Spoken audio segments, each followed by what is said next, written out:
naamka asubuhi kupiga maround na shughuli kwa kijiji, juu siwezi shinda kwa uji.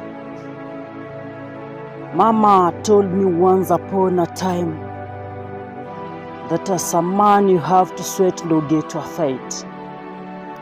Yeah, nikirauka kusali na sali hasali, na the same Sali anadai nikirudi keja nirudi na asali. Sali anadai nikuwe na appetite na hajanipa seat, hata kama yeye ni petite bado na resist. Sali anataka nikirudi kwa nyumba nirudi na ndizi, mwenyewe anakaa kama Prin Mandizi. Sina brain ya wizi, lazima tusali. Ningepata opportunity ningepublish my thoughts, but sina opportunity. Ningepata uwezo ningeeleza kila uozo, but sina uwezo. Prison nyingi zimejaa boy child na nalala kwa cement na kuna mtu anajali.